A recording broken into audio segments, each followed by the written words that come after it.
McLaren. Welcome back to another track guide, and today we're going to be doing Hungary.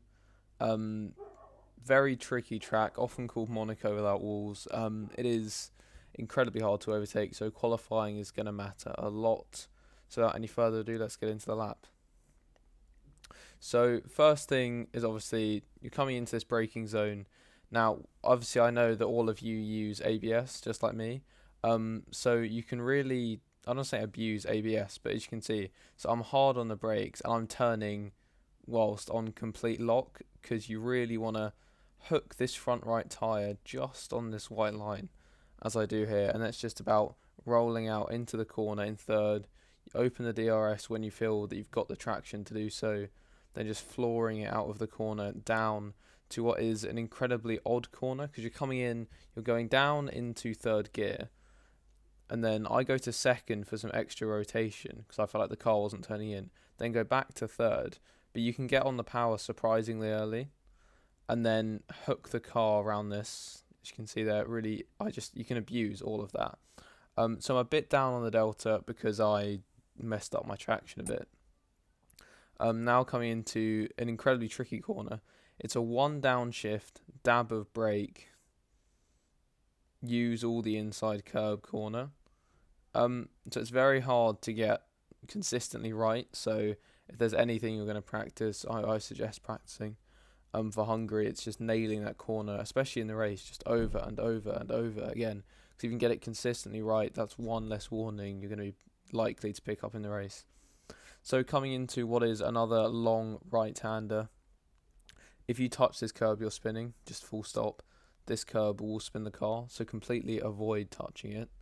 I keep it in fourth gear, and then I'm pretty sure I short shift to fifth. I might just keep it in fourth. As you can see, we're pretty tentative on the throttle. Yeah, so I run out a bit wide. Try and avoid that if you can. It doesn't make too much of a difference, but probably isn't optimum. Then here, incredibly tricky corner. So you're hard on the brakes. Go to third gear. Go to second gear even. That surprised me.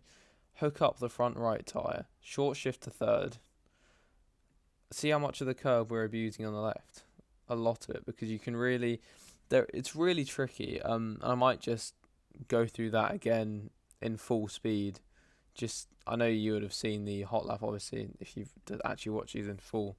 But just the motion that this happens at full speed is you're really hustling the car over those curbs. Like, you're really attacking those curbs, and that's the only real way you can carry any good speed through them. Then one downshift into fourth corner, easy on the throttle. Then again, light braking, no downshift here though. You got to keep it in fourth. Then hard on the throttle, swinging it round. Now this corner, everyone I've seen, including myself, does a one downshift.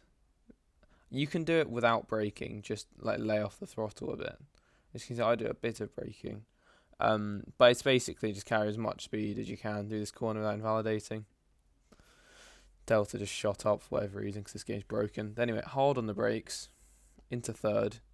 Hook up the right. Again, you're aiming for this apex mark of just here. Really carry as much momentum as you can. Then hard on the throttle into fourth. Get a bit of a tank slapper, but nothing too major. Then this is another long left-hander where the traction is not going to be optimum. See, we go a bit wide here. There's no, as you'll see by the delta, you can go wide and cut back in, or you can keep it tight and run wide. But either way, your your lap time won't be affected majorly. Either way you do it, as you can see here. So we've gone up on the delta on what wasn't a bad third sector beforehand. But that's just running wide. So it's more just what you feel comfortable with. Like, I don't do one consistently. And then just for the last corner, go down to fourth, a bit of throttle, just hanging it in, bang, full throttle, accelerating out the corner. And that's going to finish out the lap, which I don't even know what it is, and 12.967, which is a pretty good lap. This is the highest disparity track in terms of TT and qualifying, because the tyres in qualifying will overheat incredibly quickly. So that's just something to bear in mind, that in quali, don't be surprised if... So I did a short quali yesterday, and the best I got was like a 13.3 or something. And obviously there was time in that lap, but the tyres overheat so quickly in an actual lap that it's incredibly hard to replicate a TT-esque lap in qualifying. But yeah, thank you for watching.